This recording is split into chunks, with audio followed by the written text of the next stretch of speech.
Hi, I'm Mark. This is Mark's Tech Vlogs on YouTube, and today I'm going to bring you guys a review of the ARPHA D24 Dashcam.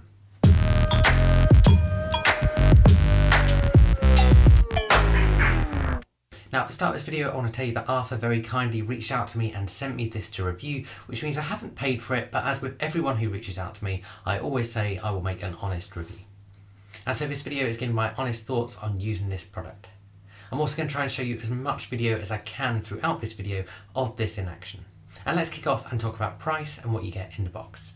So this dashcam retails at about £149, which certainly makes it more expensive than a lot of the ones you'll see on Amazon if you do a typical search.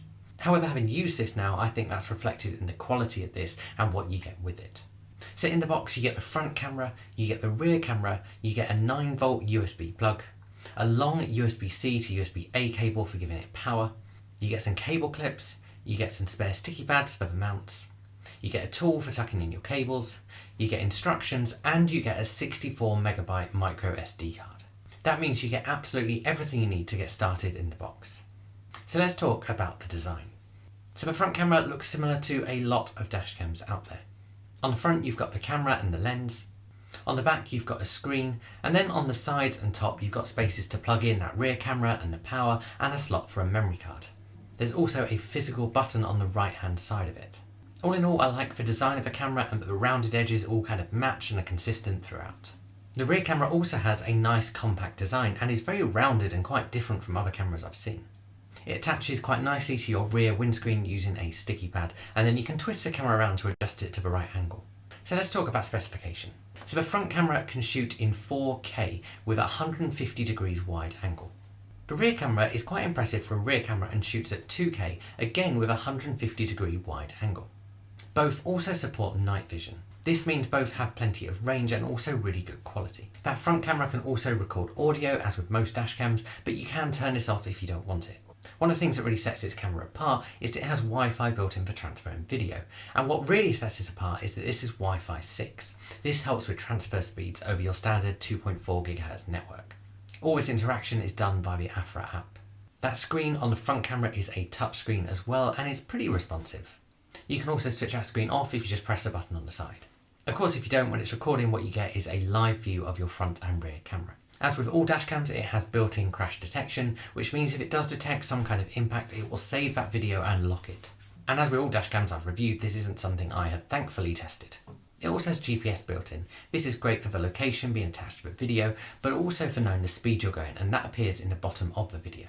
And of course, as with all dashcams, it records in loops. By default, it records 1 minute, but you can change that to 3 or 5 if you want to. And what happens is, when it fills up a memory card, it will automatically delete the oldest video. And then the camera also has the option to control it with your voice. This means you can do things like asking it to start and stop recording video. And then finally, it also has a parking mode built in, which isn't something I've tested because in order to test this, you need to hardwire the dash camera in. This is done with an external wiring kit. And as I've said with other dashcams, this is probably something you're going to want a professional to install for you. But actually, when we're talking about spec for this camera, I think with all of those features built in and the camera qualities, it packs a lot in for the money. So let's talk about fitting it.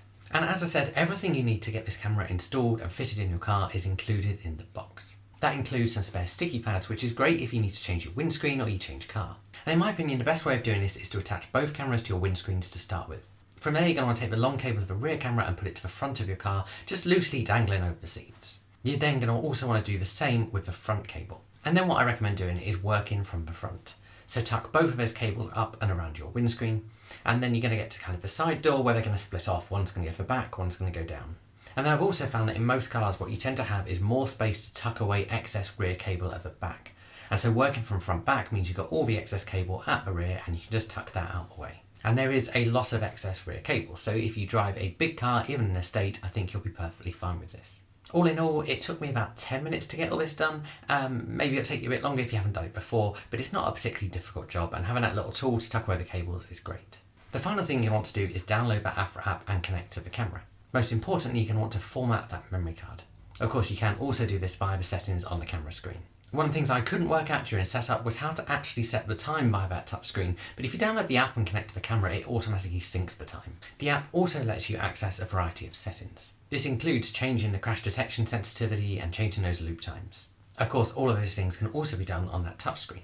And the whole setup process and the app was really good from my point of view. So let's talk about using it. And as with most dash cams, for the most part, once you've got it installed and set up and plugged in, you don't have to do anything with it. You just turn on your ignition, the camera starts up and it starts recording. When you finish your journey, you turn off the ignition and the camera stops recording. And this camera works in exactly that way. And that built-in screen shows you previews of what's in front of you on the camera and also what's behind you. And as I said, if you do find those screens distracting, you can turn it off. And as you can see from the footage I've been showing you throughout this video, whether it's day or night, the quality of this camera is really good. Everything is nice and clear, and you can see both front and rear capture exactly what you'd need if you ever needed the footage. Or if you just wanted to show people in your review for the camera that the highways maintenance van ran a red light. And as you'd expect, the quality of the rear camera isn't quite as good as the front camera because we're talking 4K versus 2K, but it's still really good quality in both day and night settings. And in practice, if you needed this video for an incident, it would capture exactly what you needed front and rear. And this leads nicely to talk about how you do get video off the camera, because you've got a couple of ways you can do it. You can take that memory card and plug it into a computer. However, thanks to the Wi-Fi 6, actually doing it via the app is nice and easy and also relatively quick. To do that, when the camera's on, you're going to want to go into your Wi-Fi and connect to it. You're then going to want to open the ARPHA app. From there, you can connect it into the camera, you're going to stop recording and you're going to go and browse the video clips and select the ones you want to save. Once you've done that, you'll see an indicator on the screen showing you the progress of each clip as it downloads. And actually, having used other Wi-Fi dash cameras before, the Wi-Fi 6 does make this noticeably quicker. Of course, if you're downloading a lot of clips, it's going to be easier to plug it into your computer. However, just for a few, the app is perfectly fine and pretty quick. One thing I have found on a couple of occasions is that a Wi-Fi can drop off. This hasn't actually been when downloading clips, but it's been when accessing the settings initially. All I've done in that situation is I've just turned the Wi-Fi off on the camera and turned it back on again, and this has resolved it. And I've been connecting to this camera a lot to try and put it through its paces and download as much video as I can and show you guys some clips and some interesting clips of driving. And actually, it's only done this a couple of times, so I don't think it's an issue. I think it might just be something to do with my phone and the Wi-Fi.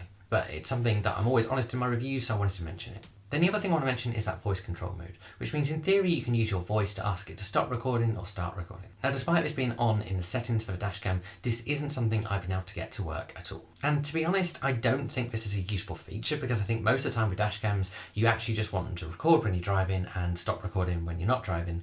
And so actually, you're probably never going to use this feature anyway, but I wanted to try it out and see if it worked, and it wasn't something I could get to work. That might just be something to bear in mind if it is a feature you're looking at. All in all, however, what's the verdict on this dashcam from ARPHA? And whilst the price point is a bit higher than the other dashcams out there, I actually think for money it's quite good value. This is especially true if you put it alongside bigger brands who don't even offer 4K and still charge like another £50 on top. And for the quality of the footage from front and rear cameras, I think this camera is worth it and actually a really good product. It also feels like a product that ARPHA have really thought about. That touchscreen is really responsive. Adding Wi-Fi 6 so you get faster video transfer is a great idea and not something I've seen done on other cameras before either. And this creates a really useful way of transferring video via the app rather than a really slow way. And when that £150 price point also includes a memory card and basically everything you need to get started, I don't think it's bad value as a package. The only thing you'll need to know is that if you do want to hardwire it in, you're going to have to buy an extra cable. All in all, however, this is a great product, and if you're looking at one, I don't think you'd be disappointed. If you've got any questions about this, do stick it below. I've also got a link below where you can pick one up. If you use that link, that is an affiliate link, and it will go to this product in whichever country you're in on Amazon. If you use that link and make a purchase, thank you very much, because that does just help this channel out. If you've enjoyed this video, give it a like, subscribe to my channel, and I'll see you guys again soon.